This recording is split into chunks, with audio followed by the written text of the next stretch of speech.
You are listening to Theoretical Insights of D&D.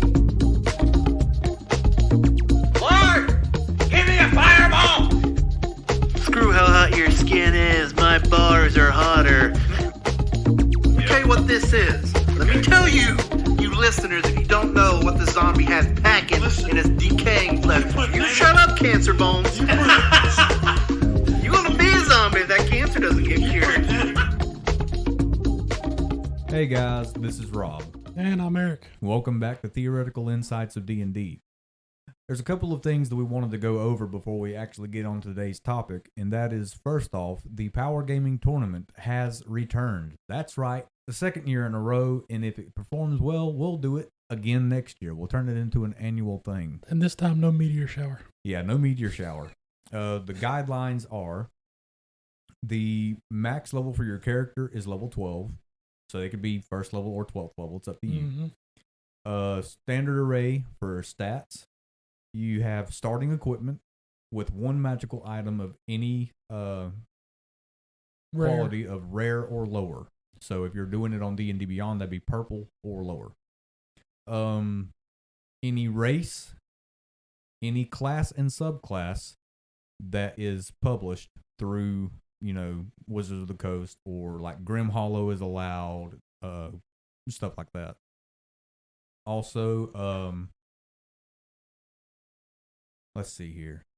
I had it in my mind and it left. We're really professional, aren't we? Hey, even pros have a brain fart every now and then. Okay, so max level 12, any race, any class, subclass. One magic item of rare or lower, starting equipment or standard equipment for your like armor and stuff, unless you choose a magical armor or weapon. Oh, also multi-classing is allowed. So far we have received about 3 submissions, which is 100% more from last year. I still gotta get mine in too. I know I've got my 2 made, and I think Amanda, aka the wife, is going to be submitting one as well, maybe 2. So hers is going to be nasty. Hers is going to be a lot of damage and a lot of mobility.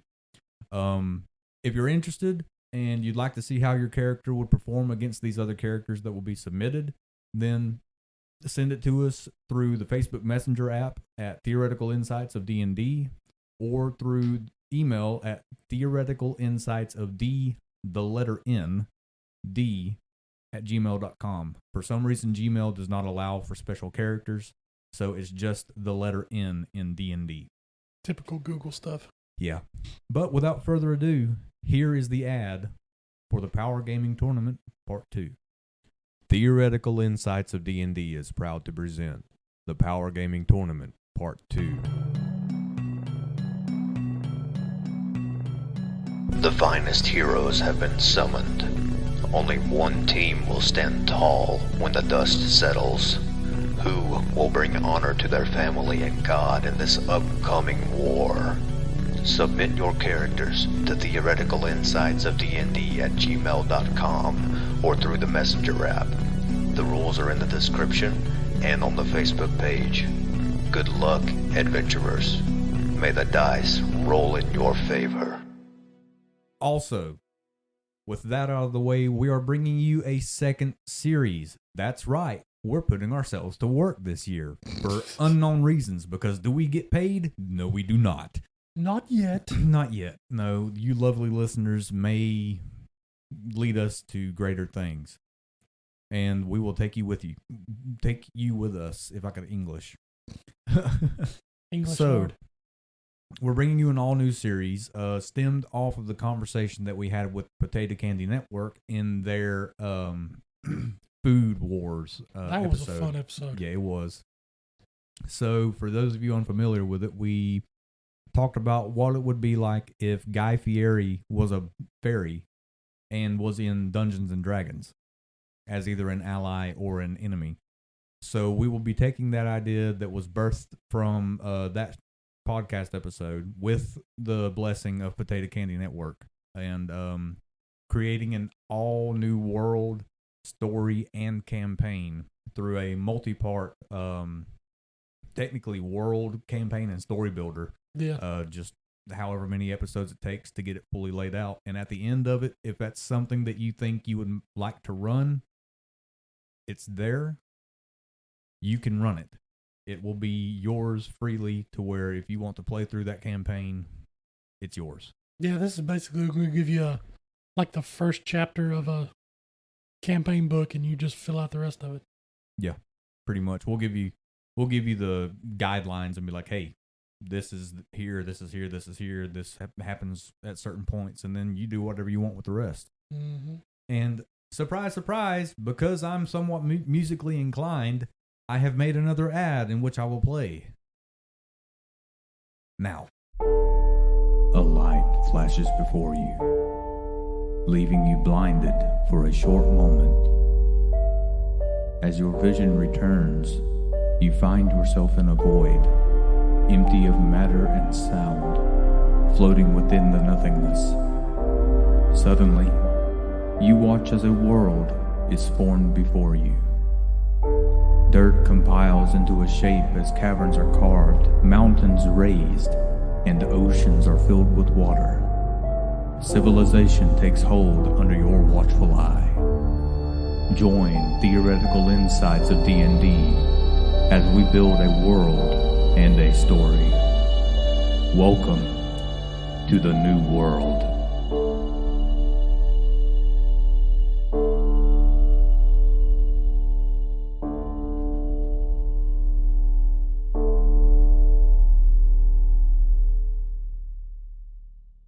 You have any idea how many times I sat there and redid that before I was prepared to put it on this?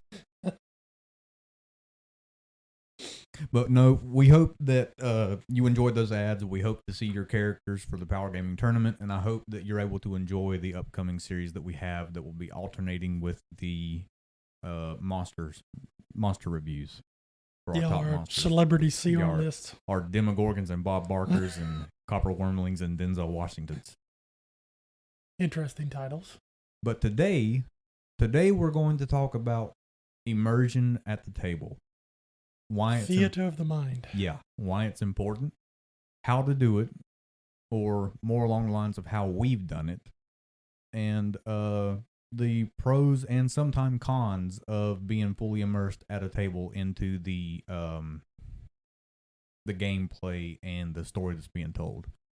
So, really, the best way to do that is to kind of give each other's stories of a time in which we were fully immersed at a table.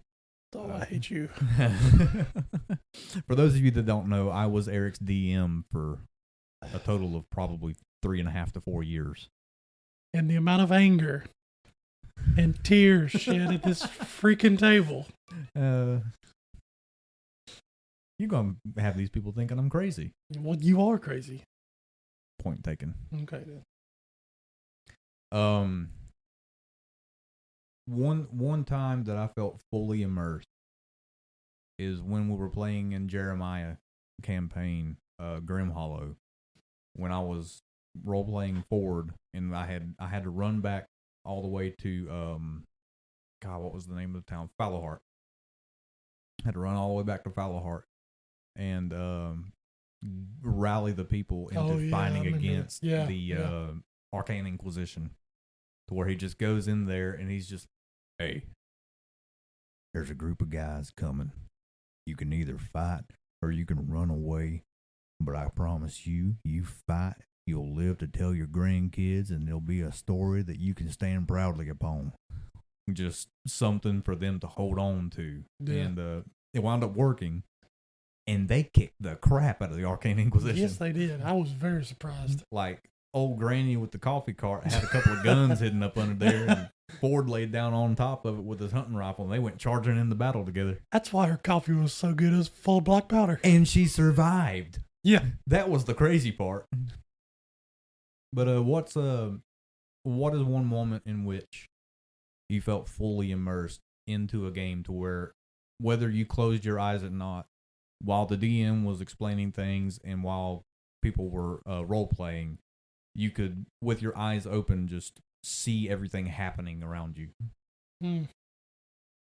believe it or not, it was in the same campaign. The graveyard. Oh, with where the I was ghouls. surrounded by ghouls, and I mean, it was one of those things I could sit there and look around and, like, in my peripheral vision, see all these ghouls and stuff around me, and I'm still sitting at the table in front of me. I don't know what it was. It was just, I could see myself in there. I think what helped is the fact that Jeremiah was really good at portraying about how much danger you were in. Yes, he was. Because, Especially in that campaign. Yeah, well, the thing is when we were covering ghouls on the, what was it, CR2, 3 list, something like that. When we did the ghouls and we're talking about the paralyzing effect on their claw attack. Yeah, you were paralyzed for what, 7 rounds? Yeah. Yeah, and you went. I went down like 3 times. Yeah. And Aurora's over there. The bard is just casting healing word, doing her best. Because she's the only healing we have. I think I know what it was. It was cancerous. And that really stuck to me. For those of you that don't know, he has cancer, Yes, so he can I make actually those have jokes. cancer. I can make those jokes. But he's okay. What also helps is something that I did, and then something that Jeremiah started doing also, is because I built that gaming table with a 43-inch TV slapped down into the middle of it, which is awesome, but takes up a whole lot of room in my living room. Being able to have a map, an interactive map down there to where there's a stage.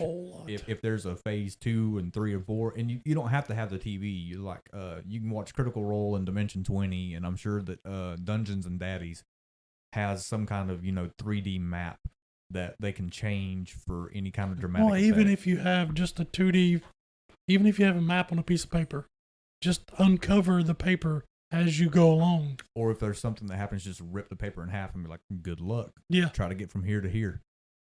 There's an earthquake. But there was also the ability to play music.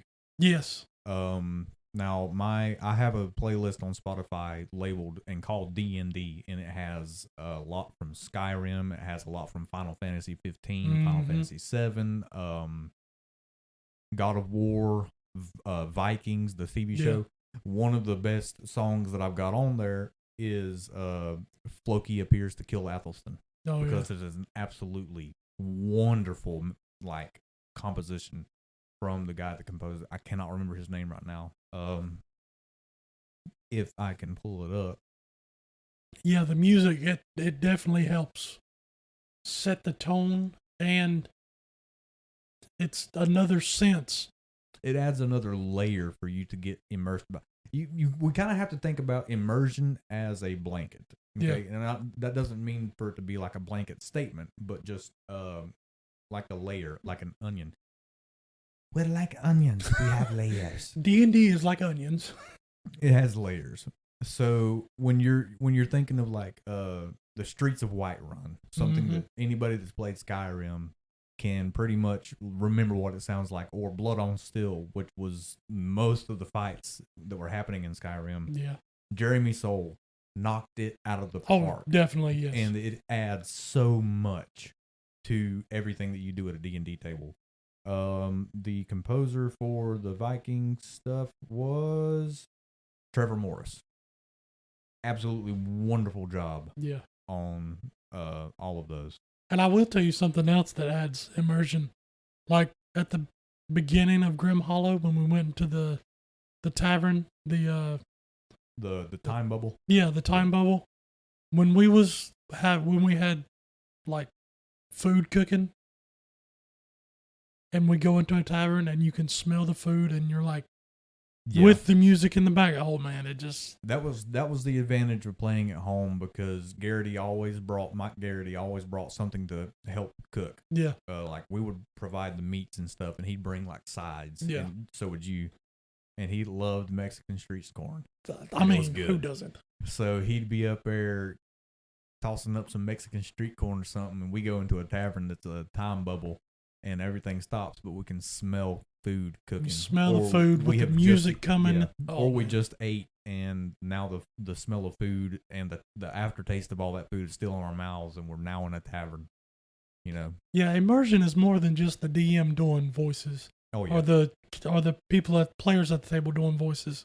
Yeah. If you And add some music, some you can- smells, you can be fully immersed into a D&D game and just be yourself. Yeah. You can go into a game and be like, well, for instance, right now online we're playing remade Phil Von T and you remade Marcel. yeah, I've remade Marcel. I'm not really changing my voice or doing an accent. I'm just pronouncing the I's like they're supposed to and enunciating instead of doing my southern drawl. So, but the DM and all the players around us, specifically the one that plays Maeve and Alazor, all of them actually. Yeah, everybody. They're doing a fantastic job of role play to where there are times it's like, okay, we need to do this, do this, do this, do this. And then it's like, okay, I need to talk to you. And they're willing to sit there for half an hour Yeah. to role play. And it adds so much into the feeling that, okay, because it's like a blanket. You just put one blanket on and then another and then another and then another. And the next thing you know, you're fully covered. Yeah, it's been 3 sessions? Yes. It's a great experience. It really is. But the question is how do you get to that point? Especially for new players, because obviously the guys that have been playing for as long as we have will know the answers to the question that we impose. Yeah. Is how do you immerse yourself into a game to the point to where you can almost see everything happening. You feel as if you're at one with the character you've made, like you would if you were doing a Broadway production. Yeah. Well, or see, a play at school or whatever. the way both of them, I've got 2 sons that want to start playing, 14 and 13, and the way I think they need to have it to be immersed is, you got to be descriptive about what's going on. The music will help a lot, especially with teenagers. Yeah. Well, see, that's going to be the hard part is for them to just kind of slow down for a second and be like, okay, I'm going to stop talking. I'm not going to try to make any jokes. Because at that age, boys, they're going to try to joke about everything. Well, see, that's one thing where the music comes in. Yeah. It takes their mind off of wanting to Mhm. just talk. Yep. And that'll add into that immersion for them. One of the best ways that I found as a DM that I could really immerse the table was I'm not overly good at accents or voices. I can do a few. Well, I can do a good bit, but I'm not a voice actor by any means. I can do Ford and Octavius really well. The elf. That would Are you talking about Eric yes. in the very first run through? Yes. That was very immersive with the way you made his voice. Well, I mean, I'm just like the best blacksmith in all of the land. That was yeah, he was an awesome He character. was awesome He was character. an awesome character. And you think that you may sit there and think, oh yeah, that was just a joke character. No. He was one of the deadliest people walking the face of the earth. if you just heard about him like offhand, yeah, he might have been a joke. But to actually sit and play with that character, yeah. he was amazing. But just to if you can't do voices and you're DMing, if you can't take your voice from where mine's at And go way up here for something else. and then way back down here for something huge and scary or whatever, then talk normal. But what you can do is when it absolutely comes down to it, like in my game Loki, when he would come and really mess with the party, which is one of those nights that everybody was ready to stab me and reenact Julius Yes. Caesar's death. What I did was I read through all the backstories for all the characters that had been made for my game. And then I took all of their insecurities, their characters' insecurities, and turned them against them and used it against them as a... I thought your wife was going to murder you. That night. Oh, she looked like one of those old Airhead commercials. Like her head was about to explode. There would be fresh dirt piled up somewhere in the yard. I mean, I'd have been all right. Just rolling that 20 on my death save. I don't think it'll work like that. You never know. I didn't change my voice. I changed the way I talk. Yeah. So you and me sit here talking normal for the most part. This is how I'm going to sound. But if I wanted to sound more like Loki, I quieten down just a little bit and get a little bit of a rasp in there. Put some pauses in where pauses may not technically belong. To make him sound to make him sound somewhat unhinged. Yeah. Ready to where you can't trust him. Put in the sound in your voice to where, okay, this character needs to be trusted. Hey guys, is there anything that I can do for you today? Mm-hmm. This guy's evil. Hey, I'm gonna take my sword and I'm gonna shove it down your throat.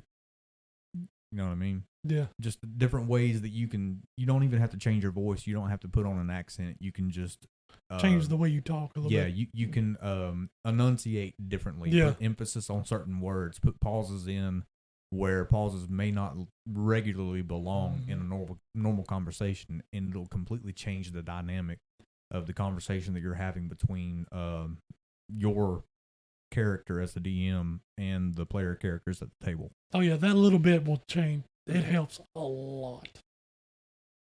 Now, the music, it's very important to choose the right music. Yeah, you've got it. You can't be. It's situational. When I game like Baldur's Gate, I like to listen to Dragon Force. But sitting down at the table and playing D&D with Dragon Force, no. Yeah. When you sit down and play D&D, you kind of expect the music from Skyrim, the music from Dragon Age Inquisition, and Dragon Age 1 your and 2 medieval and all that Europe. stuff. Yeah, the medieval Europe with a modern twist. Yeah.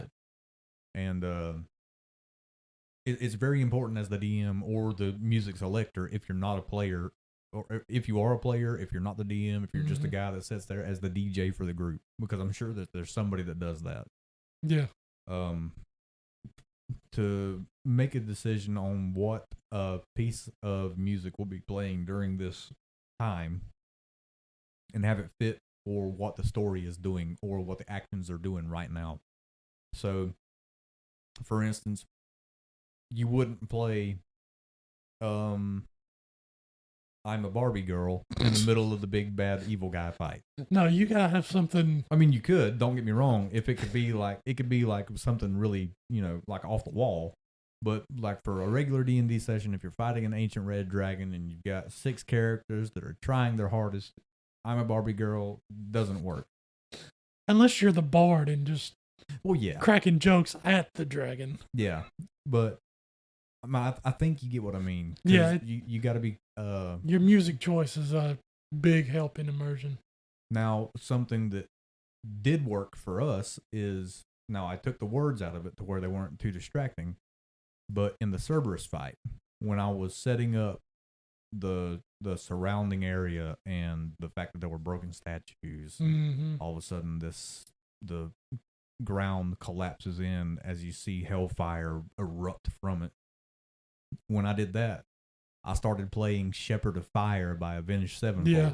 So that heavy beat and the distorted guitar came in. And about the time it went doo-doo, doo-doo, and it went into that that really heavy like melody that they've got for the guitar. That's when I said, now roll for initiative. And I watched everybody's face just kind of like light up. Because I watched everybody smile from ear to ear in a way that like they were enjoying the experience, but they were terrified because Cerberus just showed up. It did, and I had goosebumps from head to toe. It did put a certain fear into us. Cerberus was no joke. No, it was no joke. And there was another thing that anybody that's listening to this can do. If you have a mini boss or a boss coming up, portray them as dangerous. Yeah. Like I spent 7 months of running my game, of doing this whole story with Giovanni, about the fact that he is now being hunted by Cerberus Mm-hmm. and how dangerous that is. Oh, Having Cerberus close in and being able to hear the howls of Cerberus. that and whole the grunts. series of that was stressful. Well, being able to hear him from a distance Yes. and then him go the other way. Well, see, that's another thing. It's not gonna be just music. It can be ambient sounds, Yeah. Thunderstorms. creatures, yeah. You I've walk got a into a couple cave. thunderstorms in there as well. Yeah. You walk into a cave and you hear like slight wind blowing or drops coming from the ceiling. It's not going to be just music. It can be any kind of. Well, see, I've noticed that that's something that Matt Mercer has really started doing on Critical Role more often. Obviously, now that they've got better, I guess would be funding, and they're making some money off the fact that they've got an Amazon show and they've got Patreon support and they're getting donations and everything through Twitch. But with the massive upgrades that they've been able to do in the past 8 years, he's got so much available to him through I guess would be an iPad. Yeah, I To think, where I've they, I noticed think they now- run on an iPad. There's been multiple times in campaign 3 and even in Candela Obscura, I think it's called. Something like that. New role playing module. Where he'll play a sound effect and everybody will jump because it's just the right time, the right sound, and the right usage. Yeah. And it fully immerses them into it, or it immerses them even more to where they're being told what's happening, but now they're hearing it. Mm-hmm. And you don't have to have an expensive setup to do that. No, you could have a cell phone, Just with your a phone JBL and speaker. a cheap little Bluetooth. Yeah, or a TV. Because before we got the gaming table built, I'd turn on the TV, go to Spotify, Mm-hmm. or turn on my phone and hook it to a speaker and open up Spotify. Yep. Now the pros of being fully immersed, or being somewhat immersed at least into a game, you are going to enjoy it so much more. Yeah, I can promise you that from personal experience. see. When I play D&D, I like the combat more than the RP. But being immersed into it, I like both equally because I still enjoy the RP while immersed with all the sound and sometimes the smells and all the other people getting into it. Because you can tell when the other players are really getting into it. Oh yeah. By the way they start talking, their And- faces and everything. And here's the thing, you know that I'm very heavily story driven. Yeah. No matter what I'm doing, whether I'm telling a story like through D&D or if I'm telling you what happened to me last week, like Mhm. I'm gonna make it a story. Yeah. Role play for me is 60% of D&D, because me personally, it's 60 RP, 30 combat, 20 exploration. Mm-hmm. Now, exploration is cool. It just doesn't really tick the box for me. Yeah. Combat's awesome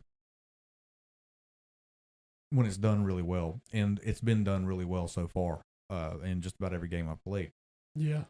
But when you find that group that will sit there and in character talk and have conversations and show the signs of happiness and sadness and joy, maybe even cry, a little bit of anger, and raise their voice at you as their character for your character to react to, that's what immerses me into it.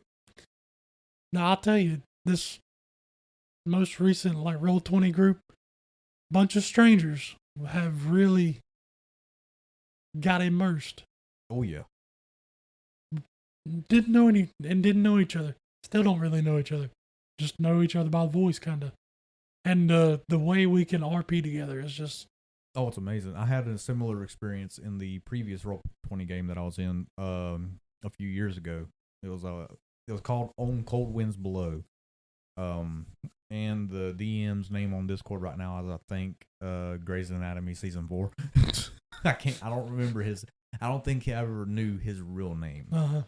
But there was a group made up of myself, one of my close friends that I played on PlayStation with for like a decade, Cole.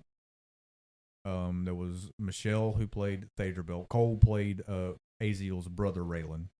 Abigar was played by, I think his name was John, Black Rabbit. and we had a couple more come in and out. There was a centaur react. There was a monk that came in and out. And the role play that we did in that game was absolutely phenomenal. Just everybody. We sat there at one point for an hour and a half just having a conversation between characters. And that's all it was. It wasn't Rob talking to Michelle, talking to John. It was Aziel talking to Thadrabel, talking to Abigar, and Raylan would come in and add in, and he would go do something else, and somebody else would leave, and somebody else would come in, and we'd all be filling this conversation, adding in new material, bringing out old material. And it was absolutely fantastic. And when we got to the end of the session, I remember the DM just being like, guys, that was wonderful. Because it was really hard for me to finally get the group to roleplay. Mm-hmm. And I think it's because everybody, when they first get into a game, is really uncomfortable with it. Yeah. Because they don't know how it's going to be received by everybody else. Now me, because you know I'm very big into the role-playing aspect. Yeah. Because day one, I was on it. Yeah. Talking to Alazor the wizard, and I talked to you a little bit, and I talked to Darathra a good bit. Yeah. Week 2, me and the character Maeve, and you, and I believe, if I'm not mistaken, what was it? Zondos? Yeah, I think that's Yeah. what I think it's. When I started to roleplay with Maeve's player, from Phil to Maeve, it's just like something clicked. Mm-hmm. It was easy. It was almost natural. And then that kind of bled off into Marcel and Zondos as well, to where it was like, okay, yeah, I can roleplay too. Yeah. And we started having more and more character conversation. Oh, and last night was crazy. That was a lot of RP last night. That was a lot of RP, but it was done. It was done really well. Yeah. It was done really well. And I think I showed one of Marcel's sides last night. Yeah, the joking side. Well, it's not really. I mean, yeah, it was joking, but it was more build you up. His way to help with a joke, kind of deal. Kind of like John Wayne throwing the kid into the lake when he said, "Yeah, kind of like that." Yeah. Like, what are you doing? Well, if you're afraid that he's gonna drown, why don't you go in after him? I can't swim either, and he just kind of starts at her. Let's just say it all revolves around a rock. Yeah. Yeah. But what are some of the cons of being so immersed? Because there are some. One of the major ones I can think of is you lose track of time. Yeah. You lose track of time. And that's not always a bad thing. No, but misunderstand us. Because last night, if you have to go to work the next morning. Yeah, last night we started at about 6:20, something like that, and didn't get off till 10. Yeah. And I felt like I was sitting there for 30 minutes. Yeah, and it was absolutely fantastic. Yes. I wish and I hope that every week could be 3 to 4 hours. I hope that eventually we reach a 5-hour session. Sitting here sometimes, we start at 6 or so and end up stopping at 12. Oh, there was a couple times we went till 2 and 3. Yes, I mean, you can lose track of time easy when you get into it. Very easy. And the only negative really I have with that is because I've got kids. Yep. Sometimes I get too immersed and then they're sitting off to the side like, what do we do? Yep. Or if you have a spouse that's not participating in it, but they are there. Yeah. Like before Amanda started playing, if I was running my session, she's just there. Yeah. You know, and she'd pipe in every once in a while. I'd be like, hey, do you want to say this as a woman to where, you know, I don't have to change my voice. It'll sound more real. Yeah. So she'd come in and say some lines in her feminine voice for me, and it was cool. But then for the most part, there was 3 more hours to where it was just us, and she was down the hall eased her watching into TV. it. Yeah. And she finally started playing, and that she was fell one in love. heck of a monk. And she fell in love. Yes, she did.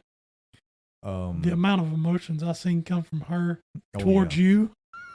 Well, not even just me, Jeremiah as well. Yeah, Jeremiah. And Marcel. Yeah. And Danica. Oh man, she was after Danica at one point as Aurora. But there's also the becoming too attached. Oh yeah. There is a chance of becoming way too attached. For instance, my lovely wife Amanda, aka the wife. That's her nickname. Improv Rob, Theoretic Eric, Insightful Jerry, and the wife. In the game, I think she talked about it some in the character stories episode that we did last month. She was talking about Mouse and how she connected with him as like a motherly bond. Oh, wow. She got so attached to him that when, as a joke, Mouse went down in combat, she flipped. Yeah. And it wasn't Aurora flipping out. No, that was Amanda. Yeah, that was her flipping. That's the dangerous part, where you lose yourself into the character. And to a certain extent, that's a good thing. But also to a certain extent, there are some dastardly things that D&D characters do, even on the good side of the spectrum. And I know how that's going to be perceived, and I'm not one of those guys that thinks that Grand Theft Auto and Call of Duty is what's causing the violence in the country. I'm not one of those guys. But when you sit there and you're playing a character like a play, and you spend so much time working on becoming, like, getting into their head, that you forget that you're not them for that 3 or 4 hour session. Yeah, this is nothing like Call of Duty or anything like that, because you're not putting yourself into it. Yeah.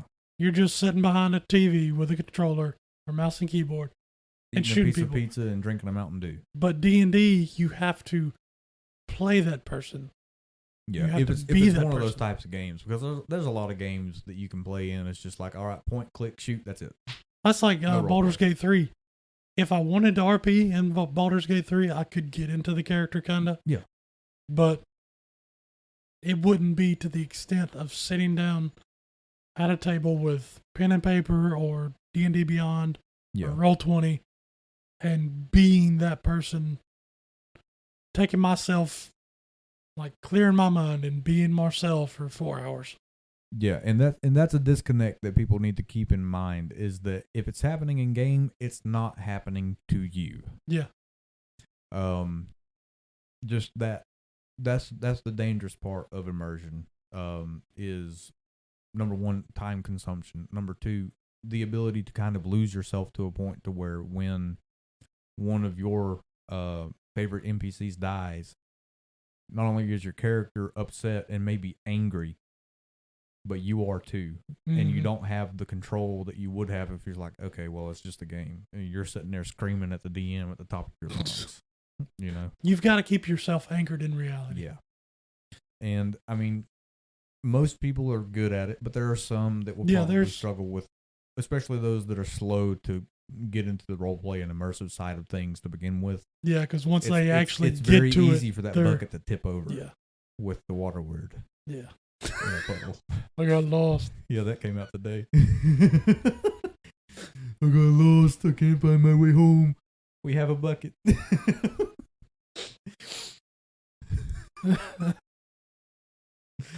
See, something like that would be a good plant for immersion in a game. And see, that's another have an thing. NPC like that. When it comes into when you can tell that people are starting to get really upset because they are immersed, is to have something happen or say something out of character that just gets them to laugh. Like, was she allergic to cats? Was she allergic to cats? Yeah. You saved the evening is what you did. That took everybody's emotions a 180. Yeah, because it went from pure crying and tears and anger to pure uncontrollable laughter because of what all that happened. Well, see, I had to do something because I saw how Amanda was starting, and I knew if she flipped, she was gonna probably quit for the night. I saw Jeremiah. Jeremiah was getting rough. Yeah. And so I was like, I saw even you at one point was like, that gummit, dude. Yes, I was getting pretty rough, so I had to do something. And here comes, was she allergic to cats? You saved the night because we played for like another half hour after that. Yeah. But yeah, and I am sure that there are people that do immersion their own way, and they're able to get it in ways that we can't, and we're able to get immersion in ways that they can't. Like I've seen on YouTube where they do cosplay for D&D sessions. That's one way to get immersed. We don't have enough money for the costumes. Well, I know that, but some people do. I'd dress up as Ford. I would dress up as Marcel in a heartbeat. Come walking in full plate armor with a halberd. Yes. Hey, if it helps, you remember when I was playing Octavius, I bought that pair of reading glasses and popped the lenses out of it. See, and that I'd pop helped. them on. I take my hat off and pop the glasses on. Hey guys, I'm Octavius. And then put the hat back on and take the glasses off. So where are we hunting now? That was something that It was helped hilarious. with immersion. I've seen people they would, like we do, cook food. Yep. On D&D night.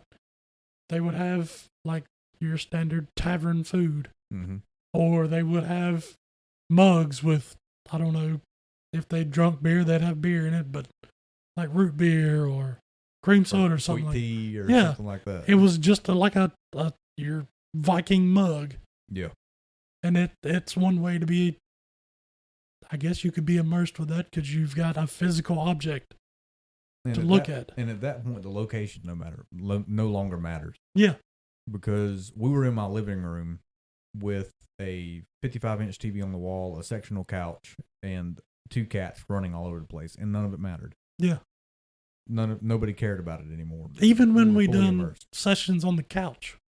Yeah, because the last few that we did in my game were on the couch. and I Because it just was sat in the nothing but chair in role front of play. you.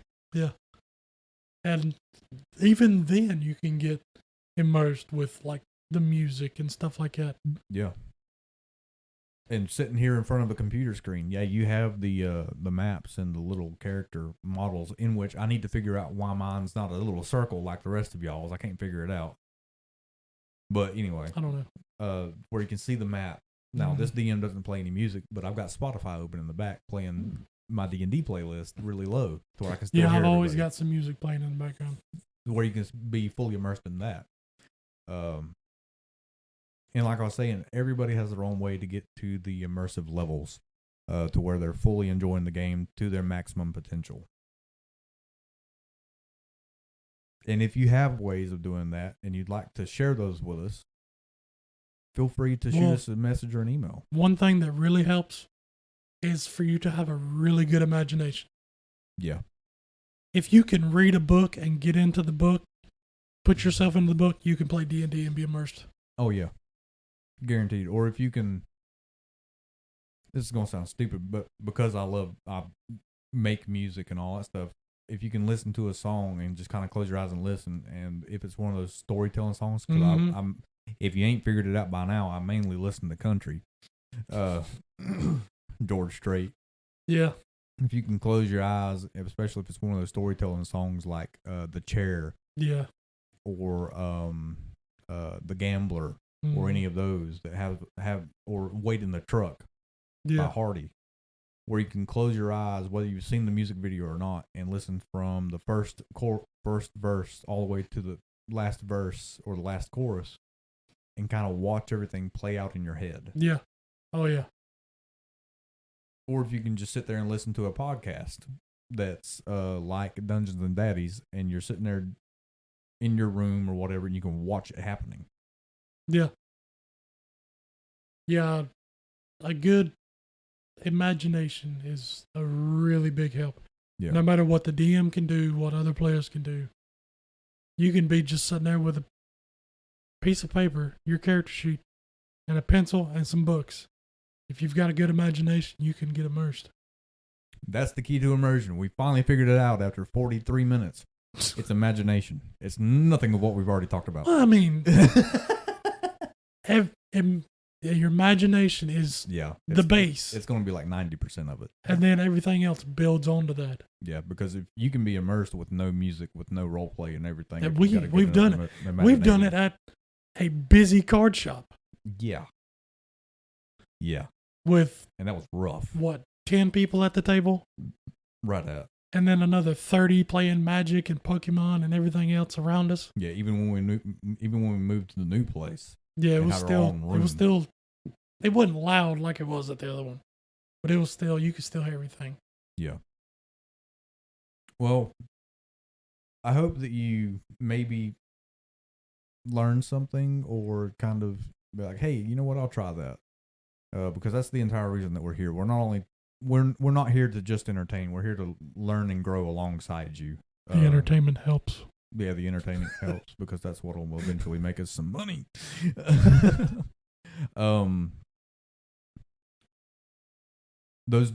The new series is going to be coming in October, I believe. I think it is October. Let me look at the schedule real quick. Oh, yeah, we've got a schedule again for the rest of the year. Yeah, we are professionals.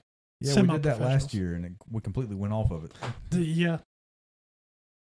So from the looks of it, October 28th is supposed to be when the first episode of The New World goes up. And I hope you guys enjoy it because we're going to be putting a good bit of work into it. I'm definitely going to enjoy making it. Yeah. We're going to enjoy making it. Because that's what I like. I like theory. Forget if you like it. We're just going to do it. Yeah, we're going to do it anyways. Yeah. Forget y'all. We're still doing the podcast and barely getting any listens. It's okay. Yeah. It's something to do. Yeah. Gets me out of the house. It's a hobby. Starts as a hobby. Yeah, it starts as a hobby and becomes a lifestyle. Mm-hmm. We hope you enjoyed this episode, even though it was kind of one of those one-offs. Yeah, we didn't really have a script or any notes on it. We just sit here talking. Well, it doesn't help that we're getting ready to start doing 2 series back-to-back between CR List and... I think that's going to be easier. Oh, it'll be a lot easier. It's going to be a whole lot easier to do 2 series back-to-back. Yeah. And you never know if the New World performs well, or even if it doesn't perform well, we can do a second one. Yeah. Right after it. And I think we're going to have a special episode for Thanksgiving. Yeah, we're going to do a special episode for both Thanksgiving and Christmas. Okay. But in the meantime, once again, please, if you're interested in that character tournament, submit those to us through the Facebook Messenger app or through theoreticalinsightsofdnd at gmail.com. And yes, give me more characters for the meat grinder. yeah, we would love to sit here and review 30 characters. Oh, I would love it. We could do a 2-hour podcast episode. We will sit here for however long it takes to go over each character. That would be something that would be good up on a live podcast. Yeah. Like put it up on YouTube Live. There you go. But yes, if you have a character idea in mind and you're like, I don't know how it would work, send it to us. Yeah, even if you're thinking of a character that you want to play in a campaign, send it. Send it in. See how it works. Yep. And make it as powerful as you can with those guidelines. Yep. That's the whole point. Just see how ridiculously powerful you can make a character with those guidelines. But in the meantime, keep rolling high. And we'll see you in the next one.